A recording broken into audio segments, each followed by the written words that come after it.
Um dos piores sentimentos que existe é quando nós estamos assistindo uma determinada série, acabamos aquela temporada, estamos engajados com aquela trama e pouco tempo depois somos surpreendidos com a notícia de que aquela série específica foi cancelada. Isso com certeza tira a gente do sério, mas infelizmente isso é comum no mundo da televisão e do streaming. Mas e no cinema? Na história do cinema nós temos exemplos de filmes que começaram a produção, que chegaram até a ser filmados, outros até pós-produzidos, outros até chegaram a ser exibidos em festivais em alguns lugares, mas que não chegaram a ver a luz do dia do grande público do lançamento, certo? E é exatamente sobre esses filmes que nós vamos falar nesse vídeo. Então fica até o final, porque eu vou te contar sobre vários filmes que não vão ser lançados provavelmente nunca.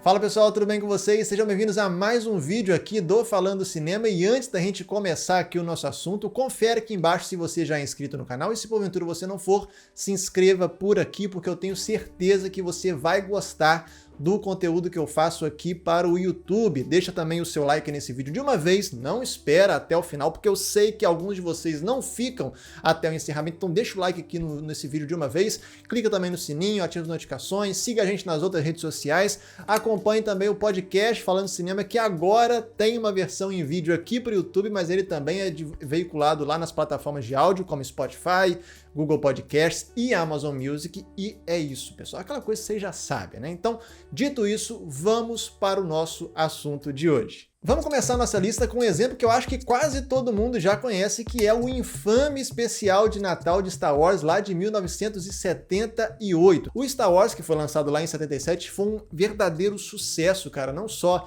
de bilheteria, ele foi a parada que criou o blockbuster, né? Porque blockbuster, o arrasa quarteirão, era justamente o fato da galera ficar, as filas do cinema, das bilheterias do cinema virarem os quarteirões, e daí veio esse nome de blockbuster, né? Que foi criado lá pelo Steven Spielberg no Tubarão, e o George Lucas veio e bateu o martelo em 77. O sucesso foi absoluto, foi uma mudança de mercado para o gênero de fantasia, ficção científica, foi um negócio que deu muito dinheiro, foi um marco do merchandising, enfim, o George Lucas lá em 77, ele mudou todo o jogo. Mas é claro que o George Lucas de bobo não tem nada, e aproveitando o sucesso de Star Wars no cinema, ele quis fazer uma incursão de Star Wars na televisão. Olha como é que ele foi pioneiro nessa parada de multiplataforma e multimídia, certo? Mas o George Lucas nunca escondeu do elenco que essa parada de fazer um especial de Star Wars era pura e simplesmente por conta do merchandising, para manter essa paixão de Star Wars viva, porque o filme foi lançado em 77 e esse especial seria em 78. Então, para manter esse hype,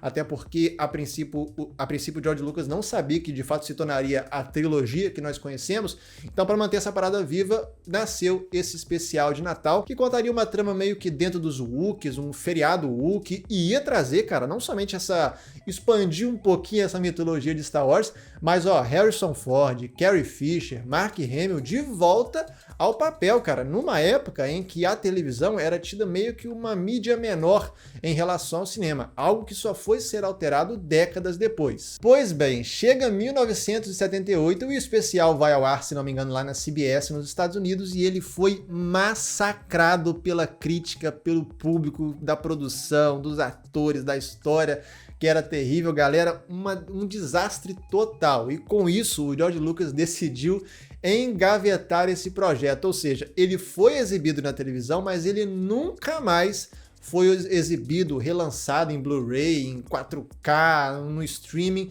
nada disso foi oficialmente. Claro que existe aí cópias piratas aí rodando na internet, mas nada disso, por exemplo, foi remasterizado com HD, sabe? Só existe às vezes as conversões que a galera faz, mas oficialmente nada disso foi pra frente. A única coisa que sobrou desse especial foi um curtazinho que também foi exibido nesse especial, que introduziu, se você não sabe, o Boba Fett dentro do universo Star Wars. Sim, ele não foi apresentado na franquia pela primeira vez lá no Império Contra-Ataca. Ele aparece aqui nesse curta animado dentro desse especial, e esse curta do Boba Fett está disponível lá no Disney Plus, com um nome bem diferente, até meio difícil de achar, e também o Boba Fett tinha sido apresentado para o público em um desfile na cidade natal do George Lucas. Eu contei todas essas curiosidades sobre o Boba Fett nesse vídeo aqui que está aparecendo aqui nos cards, que é um vídeo muito bacana. Nos dias de hoje é muito comum nós vermos atores aí de Hollywood se aventurando em outras posições ali dentro do audiovisual, seja produzindo, numa produção executiva ou então na direção de um filme. Mas vamos falar de um ator que tentou meio que ser um dos pioneiros nessa parada, que foi o Johnny Depp, quando ele foi dirigir um filme que chamaria The Brave. Esse filme seria a estreia do Johnny Depp como diretor, e além de diretor ele iria estrelar esse filme e também iria assumir o roteiro. Mas para dar um tchan ainda maior nessa estreia dele na direção, ele chamou o Marlon Brando, um dos melhores atores da história do cinema, para ser um coadjuvante ali nessa história. Aí o que aconteceu? O filme foi produzido, filmado, finalizado e foi exibido lá no Festival de Cannes, mas aí rolou um pequeno contratempo. Enquanto os críticos europeus até gostaram do filme, teve uma repercussão mais positiva entre eles, os críticos norte-americanos destruíram essa estreia do Johnny Depp. E o Johnny Depp ficou tão decepcionado por tamanha voracidade dos críticos, cara, que ele nunca lançou esse filme oficialmente dentro do mercado norte-americano. Então, o filme até existe aí em meios alternativos para você achar, mas no meio, tipo assim, se você tentar achar oficialmente no mercado americano, você nunca vai achar esse filme de tão decepcionado que o cara ficou. Quando a gente se depara com uma notícia de que um filme vai ser produzido, vai ser feito e que vai contar com a presença do Leonardo DiCaprio, a gente pode ter certeza que esse filme vai ser, no mínimo, muito bom, porque o Leonardo DiCaprio é um desses pouquíssimos atores dentro de Hollywood que tem esse privilégio de poder escolher os projetos que ele quer fazer, e ele só tem pegado, cara, projetos bons há mais de 10 anos, né? Por mais que às vezes você pode criticar uma coisinha ou outra da filmografia dele, não dá pra negar que ele é um dos melhores atores aí, cara, dos últimos 15 anos, pelo menos. Desde que ele se envolveu com Martin Scorsese lá no Aviador, no Gangue de Nova York, ele vem numa crescente incrível, cara. O Leonardo DiCaprio é um baita de um ator, e isso é incontestável. E essa trajetória do Leonardo DiCaprio começou muito cedo, porque ele é ator desde moleque, e muito embora ele tenha feito aí algumas atuações muito boas quando ele era adolescente, como é o caso, por exemplo, do Gilbert Grape, o que transformou o Leonardo DiCaprio numa estrela de Hollywood, sem sombra de dúvidas, foi o filme do Titanic. Só que hoje em dia, quando a gente vê o Leonardo DiCaprio nas premiações, no Oscar, a gente vê essa figura, esse gentleman, esse cara que é um apreciador da arte, um cara refinado, fino, um cavaleiro em todos os sentidos, a gente talvez se esqueça que lá atrás, na década de 90, antes do Titanic, até um pouquinho depois do Titanic, ele era somente um garoto e ele gostava da farra, cara. E tinha outro ator que já era amigo dele nessa época, que também gostava de uma bagunça, era o Tobey Maguire. Até que um dia eles tiveram a brilhante ideia de trabalharem juntos em um projeto de um filme, de um curta-metragem que se chamaria Dom's Plan. Algo na tradução literal seria a ameixa do Dom. Mas infelizmente a produção desse curta foi marcada por uma série de dificuldades. Essa produção seria uma produção independente, pequena, preto e branco, e ela acabou sendo quase toda feita na base do improviso. E para piorar a situação, o diretor desse curta-metragem acabou crescendo, aumentando muito o projeto e transformou o que seria num curta-metragem num longa-metragem. Aí, meu irmão, que desandou, azedou o pé do frango, desandou a maionese, deu mó problema. Primeiro porque o Tobey Maguire, como ele improvisou muito na parada das cenas, ele ficou com medo que o lançamento desse filme revelasse muitas coisas sobre a sua personalidade. Guarda aquela informação que eu falei, que ele, o DiCaprio, era da bagunça, e o filme foi feito no improviso. Ele falou que estava com medo de expor muito das suas opiniões, da sua vida pessoal, e processou o produtor e a produção desse filme. O Leonardo DiCaprio, por outro lado, a alegação dele é que, de fato, ele assinou o contrato para fazer um curta-metragem, enquanto o diretor transformou em um longa, e o contrato não dizia nada disso, e ele foi lá e também processou a produção e o produtor do filme. Resultado, depois que começou esse processo judicial, o produtor do filme e o Leonardo DiCaprio, junto com o Tobey Maguire, chegaram num acordo de que o filme não poderia ser lançado, e até hoje ele nunca foi lançado. Você até encontra no YouTube aí algumas cenas avulsas do filme e tal, mas o filme mesmo, teoricamente, não existe.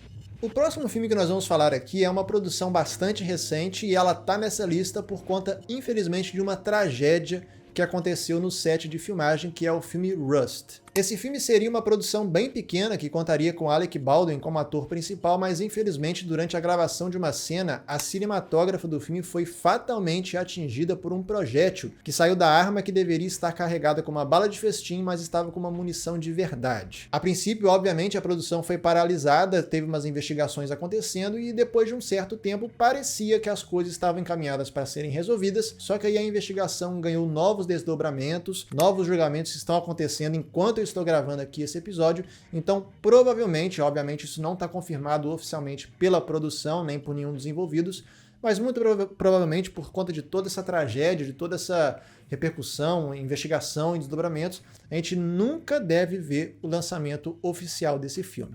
Temos mais Marlon Brando aqui na nossa lista e dessa vez com uma animação que seria lançada direto para a televisão que se chamaria Big Bug Man. E essa produção, além do Marlon Brando, contaria também com o Brendan Fraser. Aparentemente, a produção desse filme deu tudo certo. Inclusive, o próprio diretor falou que o Marlon Brando estava super empolgado para fazer a dublagem ali do seu personagem, que ele até chegou a trocar. O Marlon Brando já estava com uma idade bem avançada na época e também a saúde dele já estava bastante debilitada, tanto é que ele faleceu alguns meses depois que ele finalizou as dublagens do que seria essa produção. Só que por alguma razão o estúdio responsável decidiu cancelar essa animação e até hoje ninguém sabe exatamente o que aconteceu e o porquê desse cancelamento. E provavelmente nós nunca vamos saber.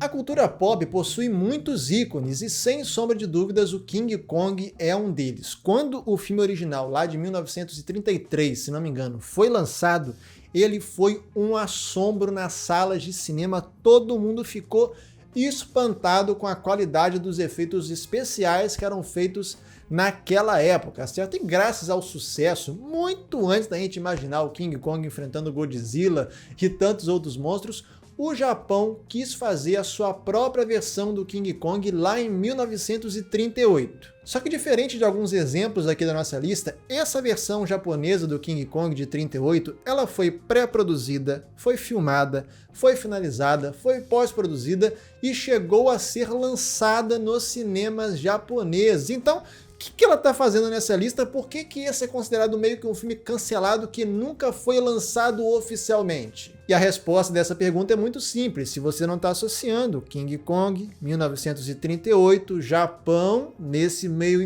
intervalo de tempo, teve um pequeno contratempo aí na história da humanidade, que foi a Segunda Guerra Mundial. E reza a lenda que por conta dos bombardeios que o Japão sofreu durante a Segunda Guerra Mundial, principalmente caminhando para o final da Segunda Guerra, todas as cópias desse filme se perderam. Então, basta você pensar, a gente está falando de 1938, não tinha uma rede gigantesca de cinemas no Japão na época, eu imagino.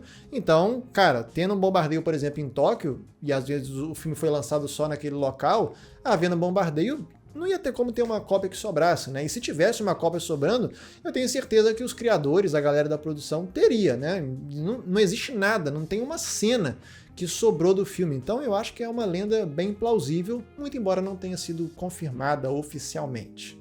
Hoje em dia a gente tem tantos filmes e séries de super-heróis que fica até difícil da gente acompanhar, né? Só que a Warner, que é a dona da DC, se você não tá ligado, não teve pena, mesmo sabendo que o gênero dos super-heróis é uma tendência no mercado, e cancelou um filme da Batgirl. Esse é mais um exemplo de uma produção recente e, a princípio, esse filme não chegaria nas salas de cinema, seria um lançamento direto para a plataforma de streaming que é a HBO Max, ou agora somente Max. Só que o que aconteceu? Nesse meio tempo, a Warner deu umas atropeladas aí no gênero de super-herói, ficou um trem meio esquisito, depois entrou o James Gunn na jogada, só que antes de tudo isso, a Warner, que até então pertencia a uma certa empresa, se fundiu com a Discovery, formando um grande novo conglomerado que é a Warner Bros. Discovery. E quando o novo CEO, que é o David Zaslav, assumiu como CEO desse grande conglomerado, ele falou, mano, essa estratégia de lançamento para streaming de filmes caríssimos não vai dar certo. Grana de assinante não sustenta a plataforma. Foi nisso aí que o David Zaslav propôs uma verdadeira revolução dentro da HBO Max, ou seja, começaram a vender conteúdos que até então eram originais, cancelaram séries conhecidas, como é o caso, por exemplo, de Westworld, que passou o facão sem dó, além de foca, galera, lançamento que custa caro, vamos lançar nos cinemas. Essa foi a proposta dele. Nisso, a galera da Warner se reuniu e colocou na ponta do lápis se valeria a pena lançar o Batgirl direto no Max ou então fazer o lançamento nos cinemas. E a conclusão que eles chegaram é: não vale a pena nem para um negócio, não vale a pena lançar direto no streaming e também não vale a pena lançar no cinema, senão vai dar prejuízo pra gente. Então eles falaram: galera, vai ser mais barato pra gente engavetar o filme, e nisso eles passaram o facão no filme, certo? Os diretores, a galera da produção fala que o filme estava 100% pronto. A gente sabe que pelo menos o filme estava filmado. Tinha umas imagens aí oficiais que foram divulgadas sobre o filme e tal. Alguns vídeos aí vazados da produção, que mostravam uns bastidores, umas cenas e tal. Mas os diretores falam que estava 100% pronto, que era só colocar na plataforma ou então lançarem nos cinemas. E obviamente a galera fala que o filme estava muito legal, mas provavelmente nós nunca veremos o filme da Batgirl ser lançado ou no Max ou então muito menos nas salas de cinema, ainda mais com essa reformulação que vai ser trazida aí pelo James Gunn. Então esse foi o vídeo de hoje, pessoal. Espero que vocês tenham gostado desse conteúdo e eu gostaria de agradecer para vocês que ficam aqui até o final. Vocês são os meus queridinhos, vocês ajudam o canal a crescer na relevância aqui do YouTube, e eu gostaria, aproveitando o quanto eu amo vocês, de deixar um spoiler. Esse vídeo é somente uma parte da nossa lista de filmes que foram cancelados. Em breve aqui no canal vai sair um outro vídeo abordando outras produções que também foram canceladas, tá bom? Mas por enquanto eu gostaria de somente pedir um favor para você, que é deixar um comentário aqui embaixo. O que você acha dessa lista, dos filmes que eu mencionei, desses bastidores de produção? Você acha que é uma sacanagem os estúdios passarem o facão nos projetos, ou porque é ruim, ou por motivo de tragédia? O que você acha de tudo isso? Deixa tudo aqui embaixo. Se você não tem opinião, deixa um comentário aleatório. Eu fiquei até o final, deixa então um ponto, deixa então um emoji, porque isso também ajuda o YouTube a entender que nós estamos tendo engajamento e divulgar esse conteúdo para cada vez mais e mais pessoas. No mais, se inscreva aqui no canal se porventura você não for inscrito, deixa um like nesse vídeo se você ainda não deixou, e no mais é isso, a gente se vê no próximo episódio. Tchau! Não é episódio, não é podcast. Enfim.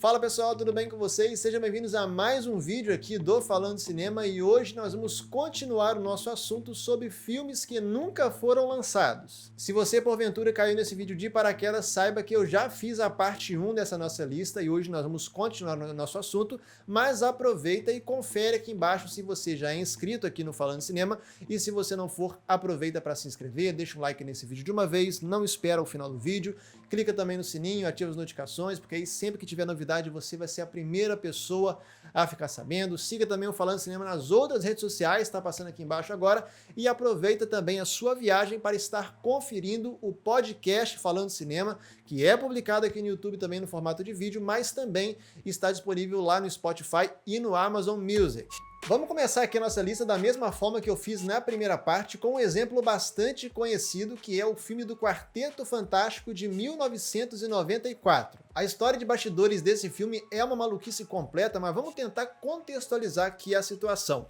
Muito antes da Marvel ser esse colosso no cinema como é hoje em dia, agora dentro do guarda-chuva da Disney, a partir, se não me engano, lá de 2008, sucesso do Homem de Ferro, depois veio os Vingadores, aquela consagração e tal, agora tá numa fase de renovação, fase 4, fase 5, multiverso. Antes do Homem-Aranha, antes dos X-Men do Bryan Singer, que foi pela Fox também, a Marvel, cara, passou por maus bocados e teve um produtor que conseguiu adquirir os direitos para produzir um filme do Quarteto Fantástico. Só que o que acontece? Ele comprou os direitos, tudo certinho, a Marvel estava sabendo, precisava da grana, e quando esse produtor apresentou a ideia dele para um filme do Quarteto para os principais estúdios, ninguém topou a ideia desse cara. Foi aí que ele começou a produção do que viria a ser esse filme de 94 de forma independente. Aí beleza, começou a pré-produção do filme, chamaram os atores, fizeram figurino, cabelo, maquiagem, trilha sonora, os efeitos especiais, que na época era muito tosco, mas era o que dava pra fazer. Chamaram o Roger Corman, que é um mago do cinema B e C de Hollywood, um cara bastante conhecido, e começou a produção desse filme. Só que na verdade, isso era uma baita de uma tramóia, uma sacanagem desse produtor, porque ele percebeu que no contrato que ele fez com a Marvel não falava nada que a produção de um filme do Quarteto Fantástico tinha que ser finalizada. Não falava que o filme precisava ser lançado na televisão ou então no cinema. Então, só dele começar uma produção de um filme, isso já renovava automaticamente os direitos. Mais ou menos o que a Fox tinha até então, antes da Fox ser comprada pela Disney, que ela tinha que fazer um filme de quarteto a cada não sei quantos anos. A própria Sony com o Homem-Aranha também tem que ter um filme a cada não sei quantos anos para renovar os direitos, senão eles voltam para Marvel / Disney agora. Mas enfim, o que aconteceu? Grande parte desse filme do Quarteto Fantástico foi filmado, teve figurino, teve trilha sonora, os atores estavam lá, tava tudo certinho. Só que quando a galera começou a perceber que era uma tramóia desse produtor, a produção foi murchando, diminuindo, até o ponto em que ela de fato parou. E aí que vem o pulo do gato e a maluquice dessa produção, porque a galera da produção começou a finalizar o filme de forma clandestina, então teve filmagem clandestina, sem autorização de prefeitura, de lugar nenhum, teve edição clandestina, a trilha sonora, se não me engano, a galera nem ganhou dinheiro por ter feito, fez na raça, por amor à camisa e tal. Você pode até achar estranho, uai, Igor, como assim o filme nunca foi lançado? Porque tá disponível aqui no YouTube, Quarteto Fantástico, inclusive legendado em português, caso você queira assistir. Então, como assim ele não foi lançado se tem disponível um corte no YouTube? É porque justamente esse corte não foi lançado e finalizado de forma oficial, e sim de forma clandestina pela galera da produção, que depois comercializou, certo? Porque acharam uma cópia de uma cópia, e isso aí, mano, começou a chegar em Comic Con, começou a chegar na casa da galera, fizeram um pôster, uma capa, enfim, é exatamente por isso que, muito embora ele esteja nessa lista, ele tem um corte completo, mas não é um corte oficial do filme.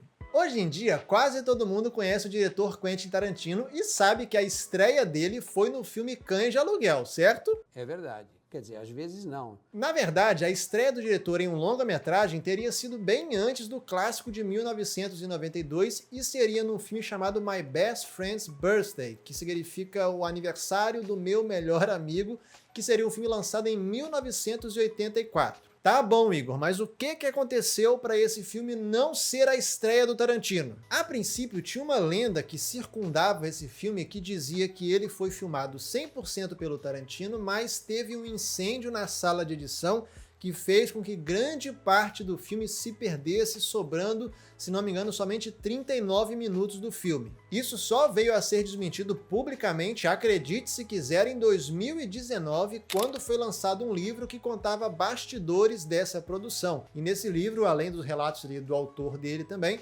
contava com entrevistas de várias pessoas envolvidas na produção desse filme, incluindo o próprio Quentin Tarantino, que desmentiu de forma explícita essa história de que houve um incêndio que fez com que os filmes se perdessem e tal.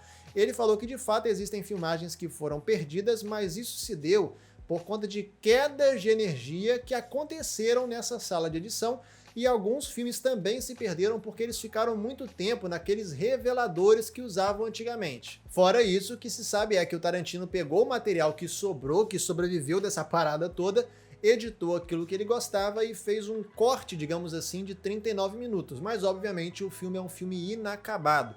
Essa parte que o Tarantino trabalhou até está disponível aqui no YouTube, mas não tem legenda em português e muito menos a versão dublada. E é um filme inacabado e nunca foi lançado de forma oficial. Mas se você tem interesse, vou deixar o link aqui na descrição.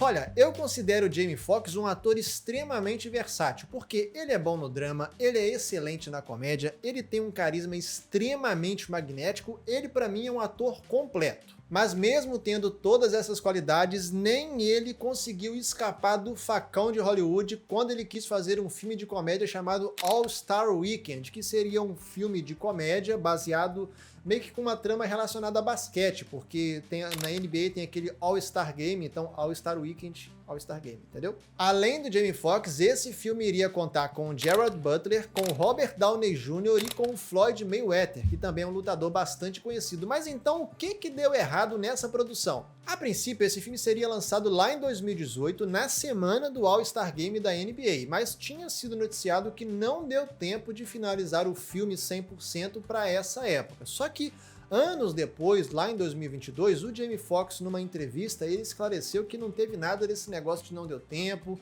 parada de prazo, que isso aí não tem nada a ver. O problema mesmo foi o personagem do Robert Downey Jr. Porque o roteirista, aí eu não sei se era o próprio Jamie Foxx, o Jamie Foxx com alguém ou então outra pessoa, ele colocou o personagem que seria interpretado pelo Robert Downey Jr. como um mexicano, se inspirando mais ou menos não, totalmente, no personagem que ele fez lá no clássico Trovão Tropical.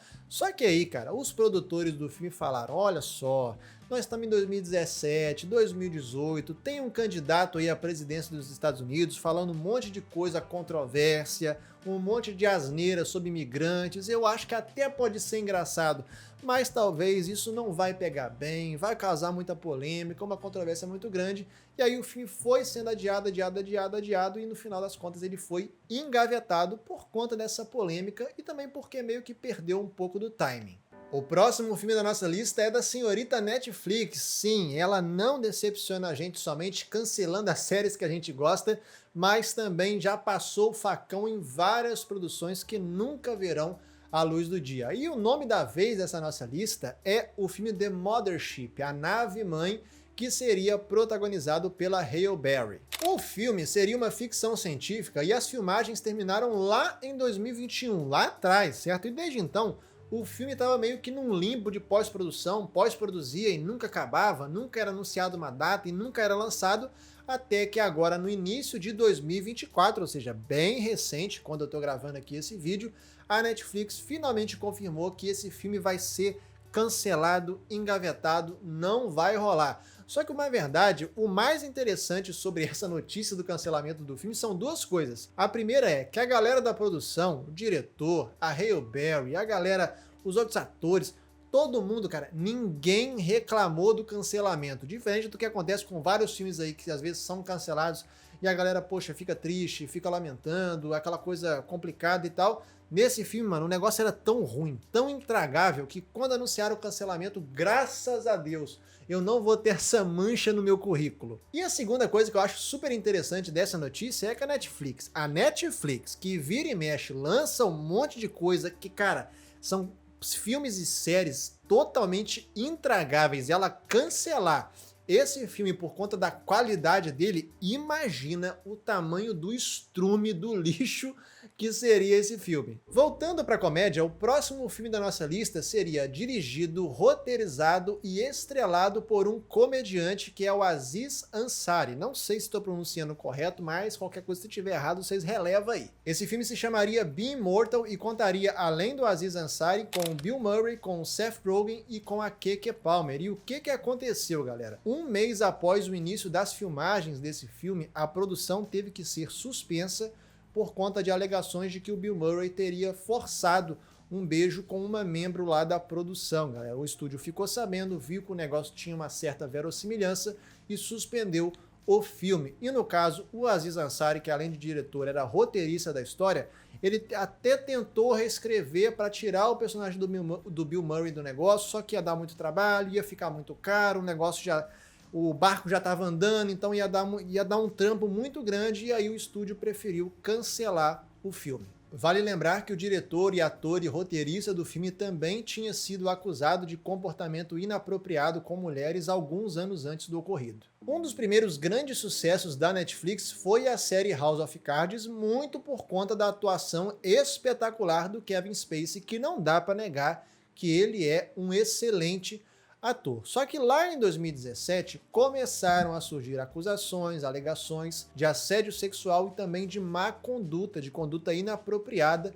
no set de House of Cards e em outros lugares também envolvendo o ator. E a Netflix achou por bem cortar todos os laços que ela tinha com o Kevin Spacey. Então ele saiu do House of Cards, mas também essa não era a única produção que ele estava envolvido. Tinha também um filme que se chamaria Gore, só que não é gore de nojento, né, de algo explícito. O Gore aqui seria meio que uma cinebiografia de um cara chamado Gore Vidal. Algumas coisas desse filme foram até filmadas, mas estavam em estágios assim bem iniciais de produção.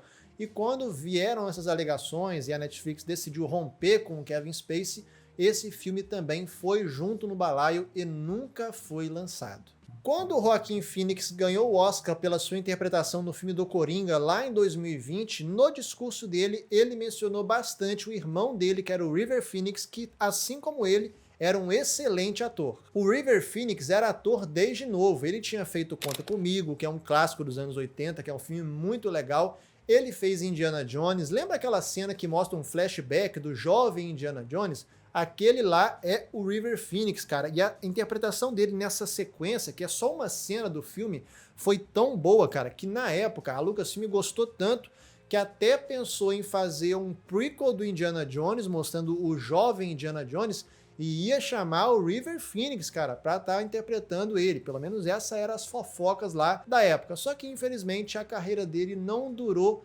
tanto tempo assim, muito embora tenha sido bastante astronômica. O último filme que ele trabalhou se chamaria Dark Blood, que era um thriller muito doido, cara. A história era mais ou menos o seguinte: tinha um casal que, se não me engano, estava em lua de mel, que o carro deles quebra no meio do nada, e eles acham meio que uma cidadezinha, um vilarejo, com a galera toda meio esquisita, e o personagem do River Phoenix é desses caras. E nesse local onde essa galera morava, era perto de uma base onde eram feitos testes de bomba atômica, testes nucleares, certo? E a galera já tava com a cabeça meio alterada por conta dos testes que eram feitos, meio esquisito. É um filme muito doido. Quando o River Phoenix faleceu, quase 100% do filme estava filmado, só que por conta de todas as circunstâncias envolvendo a morte dele, sabe, foi um negócio bem pesado, bem repentino também, não tinha clima para o filme ser lançado, então o diretor meio que não finalizou o filme de propósito e largou para lá. Só que no ano de 2012, décadas depois da produção do filme, o diretor já estava com uma idade bem avançada e ele estava com a saúde bastante debilitada,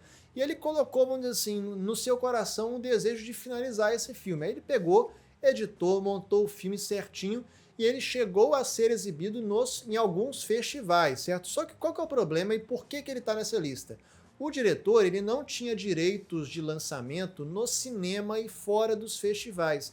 Então, o filme ele foi exibido nesses festivais, mas ele nunca mais foi lançado, relançado, seja em digital, seja em Blu-ray. Ninguém nunca viu esse filme, a não ser a galera que assistiu nos festivais. Então esse é o vídeo de hoje, pessoal. Espero que vocês tenham gostado desse conteúdo. Eu gostaria muito de saber a opinião de vocês aqui nos comentários. O que você acha desses filmes aqui que eu mencionei? Qual que é a sua opinião? Você acha certo cancelar nesses casos assim de assédio, de umas polêmicas que a galera se envolve? Ou você acha que tem que lançar mesmo assim, porque o filme não tem nada a ver com essa galera? Qual que são as suas opiniões? Pode deixar tudo aqui embaixo. Se você não tem nenhuma opinião, coloca aqui embaixo, eu fiquei até o final, porque isso ajuda o YouTube a entender que nós temos um engajamento, isso dá relevância pra gente e faz com que esse vídeo chegue para cada vez mais e mais pessoas. Se você não é inscrito aqui no canal, aproveita para se inscrever, e se você esqueceu lá no começo, deixa um like aqui nesse vídeo, porque isso também ajuda bastante, beleza, pessoal? Muito obrigado por você ter ficado até aqui, a gente se vê no próximo vídeo, tchau!